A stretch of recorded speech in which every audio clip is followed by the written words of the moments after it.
Bonjour à tous et bienvenue sur ma chaîne.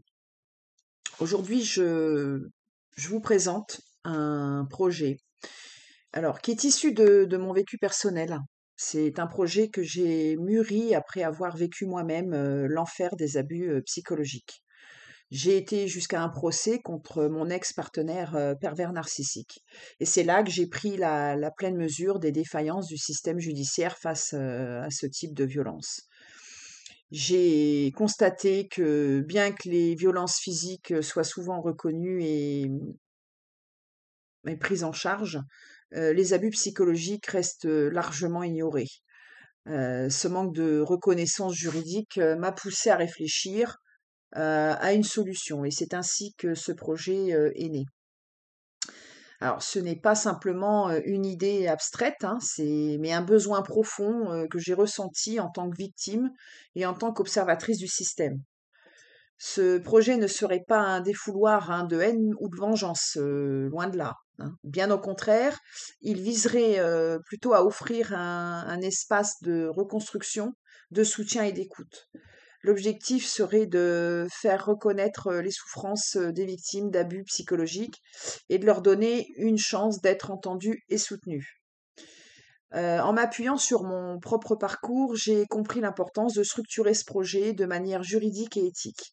Ce projet serait un outil pour collecter et présenter des preuves d'abus psychologiques de manière fiable et légale. Il serait conçu pour accompagner les victimes, mais aussi pour faire avancer la reconnaissance des abus psychologiques dans le cadre des procédures judiciaires, hein.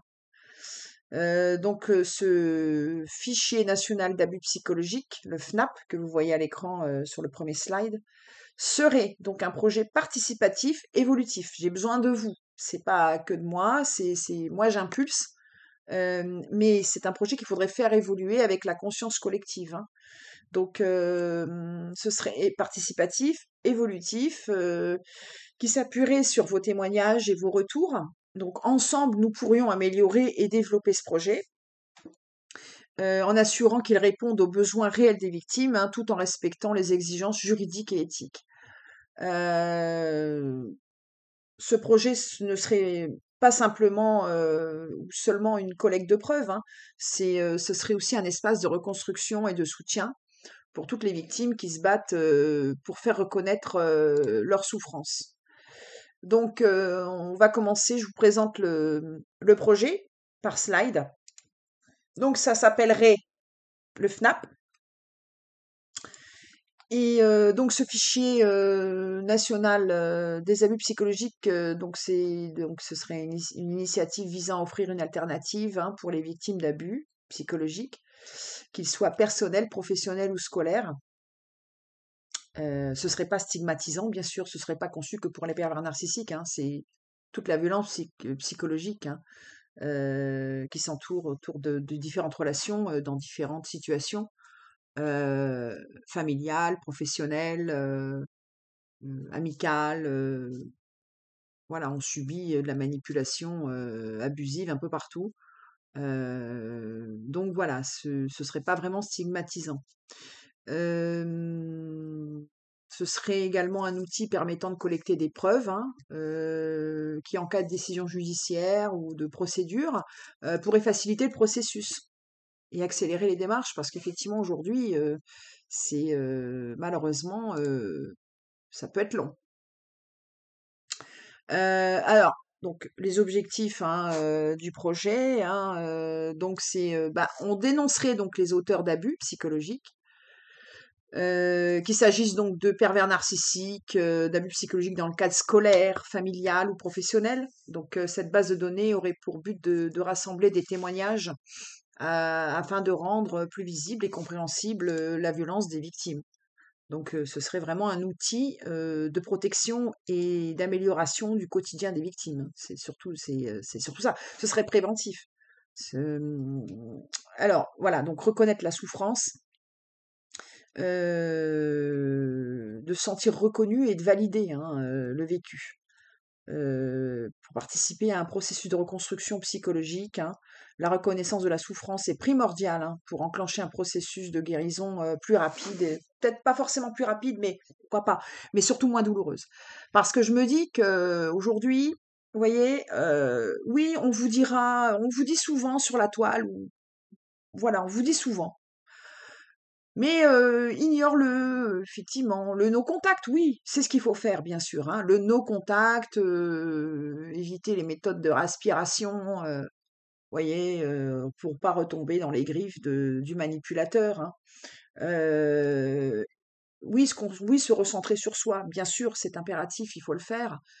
Mais quand on est, sur le carreau, qu'on se sent plus, utile à rien, hein, parce qu'on est vidé de notre substance, de notre énergie, hein, en fin de relation, et on a l'impression de pas s'en sortir, hein, de pas et de c'est injuste ce qui nous arrive, hein. On s'aperçoit qu'on a été manipulé et l'autre personne, elle s'en va, sans se retourner, en ayant tout détruit et en refaisant sa vie tranquillement.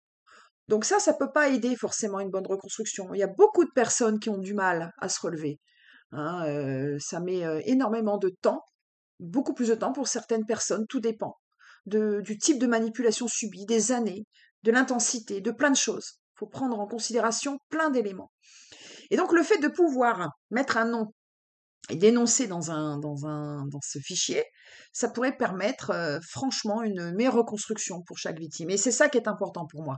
C'est cet aspect-là qui est beaucoup plus important plus important, pardon, que l'aspect, d'énoncer, les auteurs, d'abus, hein. Et en même temps, la victime peut, mettre des mots, retracer son récit, son histoire sur ce fichier-là, ce qui lui permettrait aussi d'éviter de raconter à nouveau et à chaque fois réciter son parcours douloureux, ce qui est très pénible en soi, hein, de revivre son histoire. Donc voilà, le but de ce fichier, ce serait vraiment ça, ce serait pas un fichier de vengeance, de défouloir de haine, de choses comme ça est hors de question, hein. De toute façon, sur un plan éthique, ce serait structuré, sur un plan juridique et éthique. Donc bon, voilà, donc après, une alternative est soutien à la justice, hein. Donc c'est un fichier qui pourrait représenter, une alternative pour les victimes qui ne souhaitent pas ou qui ne peuvent pas aller en justice, hein, mais qui souhaitent tout de même dénoncer leurs agresseurs. Et puis il peut servir effectivement, à alimenter une procédure judiciaire, pour celles et ceux qui désirent, poursuivre en justice en fournissant des preuves et témoignages, hein, des preuves tangibles bien sûr, vérifiées, voilà. Alors, donc les types d'abus couverts, hein, comme je vous l'ai dit, c'est pas stigmatisant, on prend toute forme de violence, hein. Donc, dans les relations personnelles, hein, manipulation, intimidation, harcèlement, coercition, le harcèlement scolaire aussi, parce que oui et oui, hein, on en parle de plus en plus. Le harcèlement des élèves à l'école, aussi entre professeurs-élèves, donc tout ça, ce serait vraiment centralisé dans ce fichier-là. Dans le cadre professionnel aussi, hein, le harcèlement moral, aujourd'hui, on qualifie plus de harcèlement moral. Le code du travail, ne prévoit pas les abus psychologiques. Il condamne plus sur le harcèlement moral en milieu du travail, hein, mais donc de l'intimidation par des supérieurs hiérarchiques ou collègues, donc on appelle ça le harcèlement transversal, quand c'est entre collègues. Ça permettrait peut-être au code du travail peut-être d'évoluer sur ça, le fait qu'il y ait ce fichier-là, de reconnaître plus, on irait plus sur une reconnaissance d'abus psychologiques, peut-être avec des condamnations un peu plus lourdes et une meilleure reconnaissance pour les victimes surtout. Parce que bien souvent, dans le milieu professionnel, on a affaire en fait à des pervers narcissiques, enfin des abuseurs, hein, la mise au placard, la rétention d'informations, vous voyez, la déresponsabilisation, on, on vous rétrograde dans vos responsabilités, etc. Les intimidations, les humiliations au quotidien, les moqueries, voilà, et puis aussi mise à l'écart avec les collègues. On organise un certain isolement. Tout cela est destructeur, hein.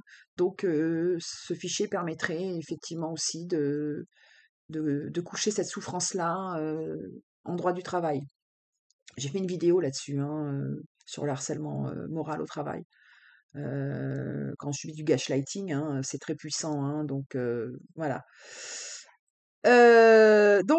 L'aliénation parentale aussi. Alors, on n'en parle pas, ça arrive, hein, énormément. Alors l'aliénation parentale, c'est très courant, mais pareil, il y a un vide juridique là-dessus, hein. C'est compliqué de en fait, de prouver que l'enfant est manipulé, hein, parce que c'est un jeune âge, il n'a pas forcément le discernement. Donc c'est à l'appréciation souveraine, des magistrats.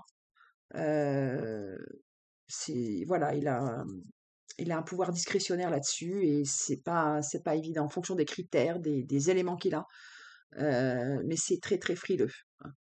Donc l'aliénation parentale, c'est compliqué. J'ai fait aussi une vidéo là-dessus, sur l'aliénation parentale, et l'impact que ça pouvait avoir sur, les parents isolés, et abusés, en fait. Heu, Ensuite, donc on passe au slide suivant, il y aurait forcément donc une éthique et un encadrement du projet, afin d'éviter tout abus, hein, tout ce qui est diffamation, des procès injustes, hein, il y a des principes qui seraient mis en place forcément, hein, parce que faudrait éviter les abus, hein, effectivement. Alors, l'éthique et le droit à la réhabilitation. Alors ça, c'est important, c'est un droit fondamental, même pour les auteurs, d'abus, hein. Il faut leur laisser une porte, de sortie, une issue de secours, hein. Pourquoi? Alors premièrement, parce que c'est un droit fondamental constitutionnel, et deuxièmement, le fait de créer ce fichier-là pourrait, provoquer une escalade de violence. C'est-à-dire que l'auteur, il se sentirait, acculé par ce fichier en disant: «Oui, je vais être dénoncé». Ça pourrait provoquer une escalade de violence et ça, il faut éviter. Donc il faut leur laisser une sortie de secours, c'est-à-dire, le droit à la réhabilitation, c'est-à-dire, ils pourraient, déjà, contester éventuellement le fichage, en apportant des preuves concrètes, sur le fait que c'est erroné, ou alors, la personne qui veut se faire suivre, peut-être qu'il y aurait certaines prises de conscience chez certains individus. On les forcerait peut-être à aller chercher dans leur, subconscient, d'aller déverrouiller tout ça pour une prise de conscience réelle et profonde, hein. Ça peut provoquer plein de choses. Donc, pourquoi pas? C'est une possibilité, à certaines remises en question. Ça pourrait peut-être faire évoluer aussi les mentalités sur ça, sur certaines personnes, hein. Donc voilà, ou éviter l'escalade de violence, on leur laisse une porte de sortie et de toute façon, fondamentalement, éthiquement, c'est important, hein. Donc ils auront le droit de présenter leur version des faits, hein, avec des mécanismes de réconciliation qui pourraient être instaurés, sous certaines conditions. Donc voilà, on ne leur ferme pas la porte à ces individus, hein, je vous dis, c'est un fichier avant tout de prévention, et de reconstruction pour les victimes, hein. Une prise de conscience. Alors, donc le droit des victimes et des auteurs, donc ce fichier devrait respecter les principes de confidentialité pour les victimes, mais aussi, des auteurs, hein, hem, il faudra trouver un juste milieu là-dessus, tout en permettant la dénonciation de ces derniers, hein. L'objectif, c'est surtout pas de stigmatiser, je le dis encore une fois, mais de reconnaître des abus et d'offrir un outil de protection, hein. C'est vraiment le but premier de ce fichier, hein. Je veux pas provoquer de haine, surtout pas, hein, de stigmatiser, c'est vraiment pour les victimes, hein. Ce serait vraiment une mesure préventive, et d'aide, à l'accès, à la justice, ou une alternative, à la justice, hein.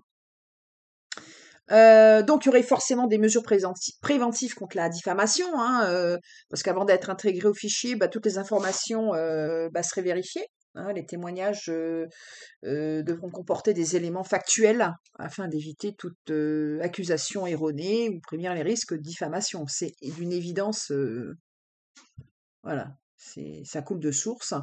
Alors, le type de preuves qui pourraient être collectées dans ce fichier.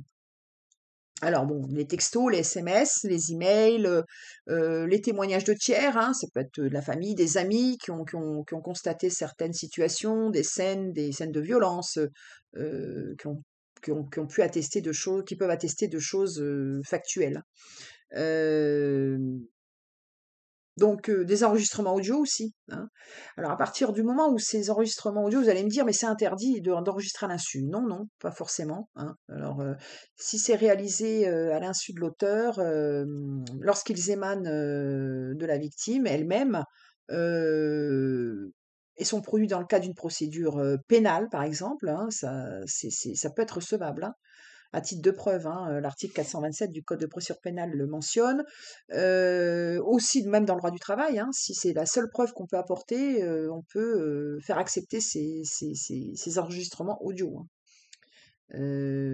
Donc c'est pas parce qu'on enregistre à l'insu que tout est rejeté. Non, non, quand c'est vraiment un cas, il y a que qu'on peut apporter que cette preuve-là et que de cette manière-là, on prouve qu'il n'y a pas eu le choix et qu'on ne peut apporter des preuves que par ce biais-là, on peut lever le secret, enfin la confidentialité. Et voilà, ça c'est quelque chose qu'on pourra tout à fait exploiter en matière de preuve, hein.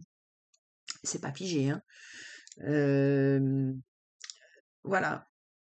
Et parce que on est bien conscient que le fait on va pas dire à l'auteur du délit, écoute, je t'enregistre, ça ne fonctionnera pas. Donc, non, faut être raisonnable un peu. Donc la structure et le fonctionnement du fichier, le fichier sera structuré de manière à garantir la confidentialité, hein, tout en permettant une consultation efficace des témoignages.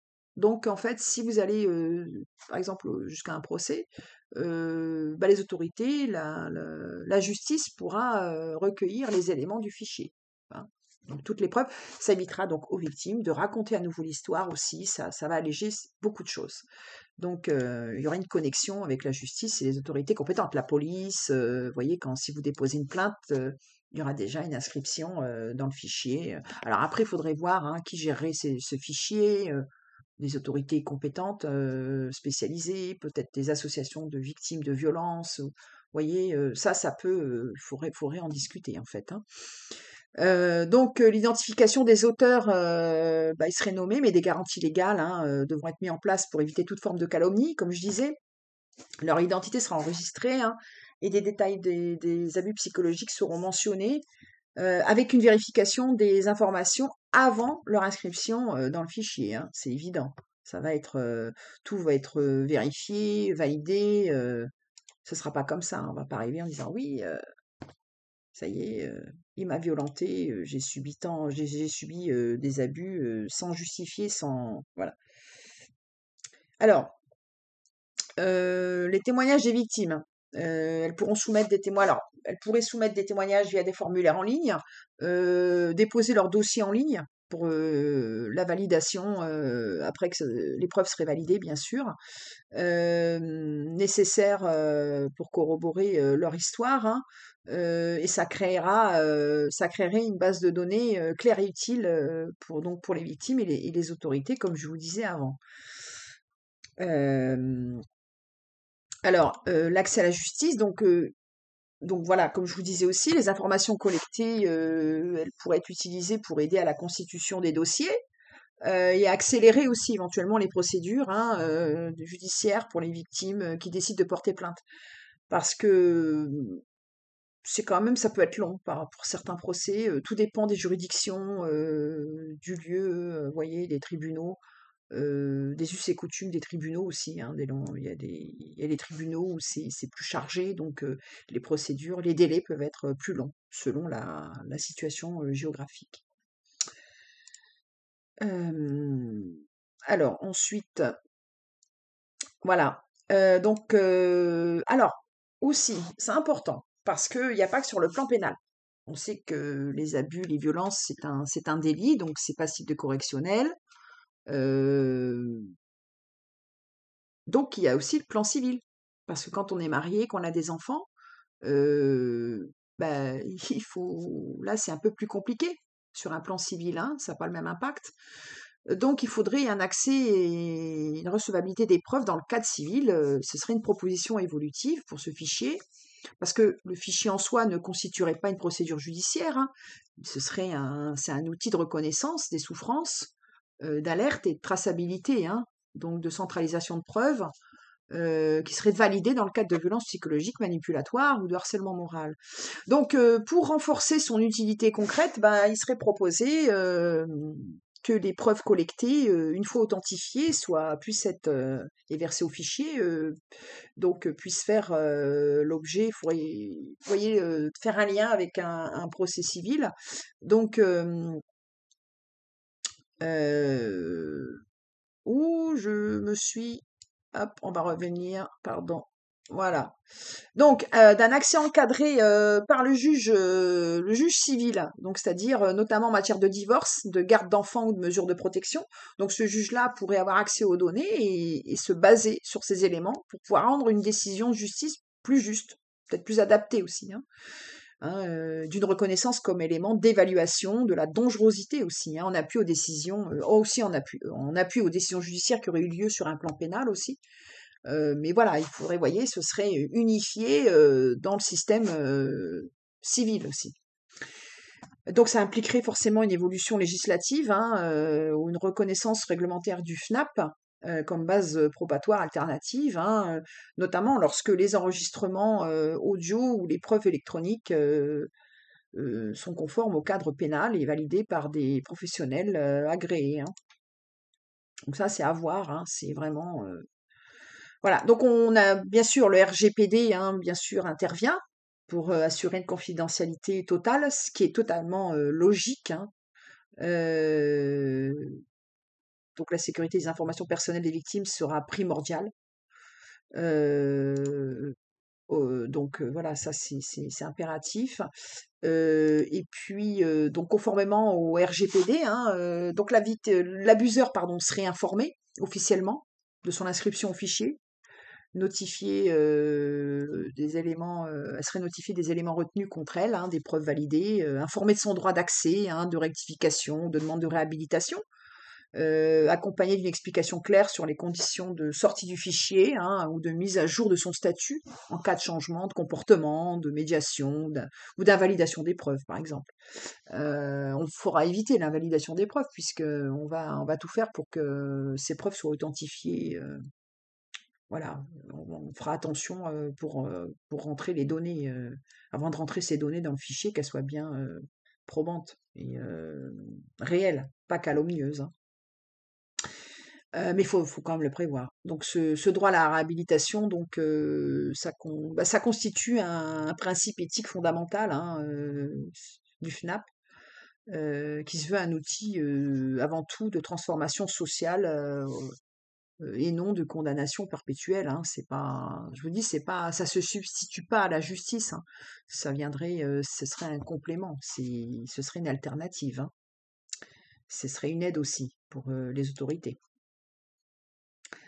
Voilà, donc voyez la conclusion. Donc le FNAP, c'est vrai que c'est une initiative ambitieuse pour aider à mieux comprendre et gérer les abus psychologiques tout en offrant aux victimes un moyen de dénoncer les auteurs dans un cadre sécurisé et respectueux. Ça permettrait également de rendre plus visibles les abus psychologiques qui sont souvent minimisés, comme moi je l'ai vu dans mon vécu, et d'ouvrir la voie à un processus de réconciliation et de reconstruction pour les victimes. Ça, c'est important. Voilà, donc c'est un projet ambitieux, effectivement, donc que je vous soumets. Alors, première question, seriez-vous prêt à soutenir ce projet? Heu, Vos avis, m'importent. Si vous êtes prêt à le soutenir et à aider à construire, à peaufiner ce projet, à émettre des idées, dans un cadre collaboratif, participatif, je vous invite à vous abonner pour le suivi.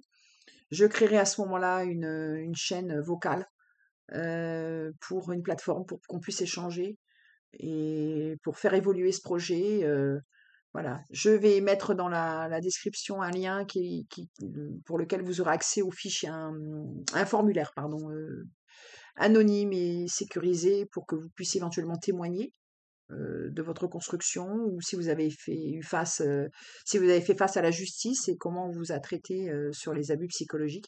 Tous vos témoignages seront les bienvenus et ce sera pour faire évoluer le projet. Ce sera en appui du projet. Donc voilà, n'hésitez pas à commenter et j'attends vos retours, j'espère nombreux, parce que même si ce sont des réactions négatives, je lis tout, il y a pas de problème. Je suis là on est là pour essayer de faire avancer les choses, pour que chacun se sente mieux dans sa vie personnelle, puisse se reconstruire, sereinement en fait. C'est le but tout simplement, hein. C'est pas du tout comme je vous dis, ce fichier ne doit pas être un défouloir de haine et de vengeance, certainement pas, hein. C'est pas le but. C'est vraiment pour le bien-être de chacun. Parce que dans ce fichier, malgré tout, on pense d'abord aux victimes, bien sûr, mais aussi, aux abuseurs qui pourraient avoir, l'opportunité de se réhabiliter. Peut-être que certaines personnalités pourraient se réveiller et aller chercher, avoir une prise de conscience peut-être profonde. Ça pourrait peut-être faire aussi, aider aussi, certaines personnes, de ce genre-là, hein, pourquoi pas? C'est vraiment pour améliorer, le quotidien de chacun. Si tout le monde pouvait, être mieux dans sa vie, enfin que ça puisse aider au moins. C'est mon but en fait, c'est vraiment d'aider les victimes, hein. Voilà, ben je vous dis, je vous remercie beaucoup de votre écoute et j'espère vous voir nombreux et et à bientôt, sur ma chaîne. En fonction des retours que j'aurai, je referai une vidéo, hein, évidemment, c'est sûr. Voilà, on se tient au courant. Prenez soin de vous et donc à bientôt.